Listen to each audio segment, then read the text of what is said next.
আপনারা খিতাফাররা বালানি জিয়ায় সিলেটের নাম বললেই হযরত শাহজালাল শাহ পরানের রাহিমাহুল্লাহর নাম চলে আসে, ঠিক কিনা বলেন? শাহজালাল শাহ পরানের পুণ্যভূমি, অনেক আল্লাহর ওলিরা এখানে শুয়ে আছেন। আমি এবছর বিভাগীয় পর্যায়ে প্রোগ্রামগুলোতে যাচ্ছি, প্রতিটা বিভাগে একটা করে প্রোগ্রাম। তো সেই সুবাদে সিলেটের প্রোগ্রাম এই আঞ্জুমানে খেদমতে কোরআনে আমরা উপস্থিত হয়েছি আলহামদুলিল্লাহ। আমার গত সপ্তাহের যশোরের আলোচনার একটা লাইনকে কেন্দ্র করে আমাদের অনেক রাজনীতিবিদ বন্ধুরা অনেক ক্ষুব্ধ প্রতিক্রিয়া দেখাচ্ছেন। ওই কথাকে নিজেদের গায়ে টেনে নিজেদের গায়ে মেখে ওনারা ক্ষুব্ধ হয়েছেন। ভাইয়ের আমি বলেছিলাম যে একদল খেয়ে গিয়েছে আর একদল খাওয়ার জন্য রেডি হয়ে আছে। তো এখানে কি আমি কোনো দলের নাম বলেছি? বাংলাদেশে 48টা প্রায় নিবন্ধিত রাজনৈতিক দল, কোন দলের নাম আমি বলিনি। কথাটাকে আমি জেনারেল রেখেছি। দায়ীদের বৈশিষ্ট্য এটা, দায়ীরা জেনারেলি কথা বলে, যার যেই মেসেজ নেয়ার তারা সেখান থেকে নিয়ে নেয়।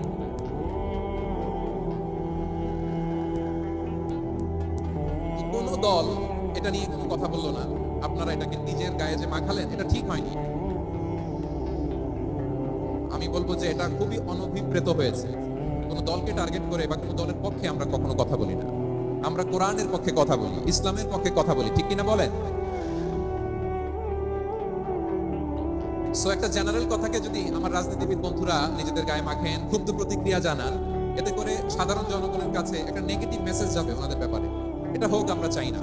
এদেশের যত এই যে আমার ভাইরা, এই যে আমি এই যে কথা বলবো রাজনীতিবিদ বন্ধুদের আমি বলবো, কথাটা ছিল ভেরি জেনারেল।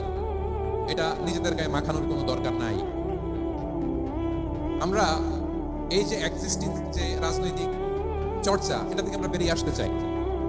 আমরা চাই না এদেশে চাঁদাবাজি দখলবাজি থাক, ঠিক কিনা বলেন?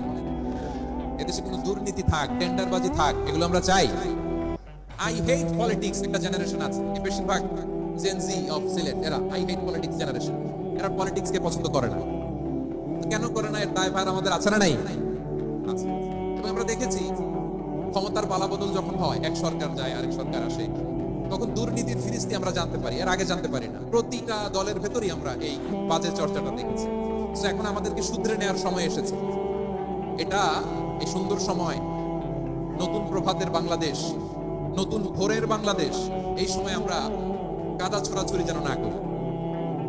আমাদের শপথ নেওয়ার সময় এসেছে। প্রতিটি দল, নিবন্ধিত 48টি, সবগুলো দলের এখন শপথ নেওয়া উচিত যে আমরা কোনোদিন আর চাঁদাবাজি করব না, টেন্ডারবাজি করব না, দখলবাজি করব না। আমরা সবসময় দেশের পক্ষে থাকি, সবসময় দেশের পক্ষে। সেই কথাগুলো ছিল ভেরি জেনারেল। যে কথাগুলো আমরা জেনারেলি বলি, এগুলো জেনারেলি আপনারা নেবেন। আমার রাজনীতিবিদ বন্ধুদের কাছে এটাই আমার কাম্য। আর এই জাতীয় বার্তা যখন আমরা দেই, তখন যদি আপনি বলেন যে পারলে রাজনীতিতে আসেন, পারলে দল করে দেখান, এটা হইল? আমি কি এরকম কোনো কথা বলেছি? না। আমি একজন মুফাসসির কোরআন, আমি একজন আলেম। এর বাইরেও আমার সবচেয়ে বড় পরিচয়, I am a citizen of Bangladesh. আমি বাংলাদেশের একজন সাধারণ নাগরিক। আমার দেশের যে কোনো সমস্যা, যে কোনো ইনকনসিস্টেন্সি, অসঙ্গতি নিয়ে মত প্রকাশের স্বাধীনতা আমার আছে না নাই?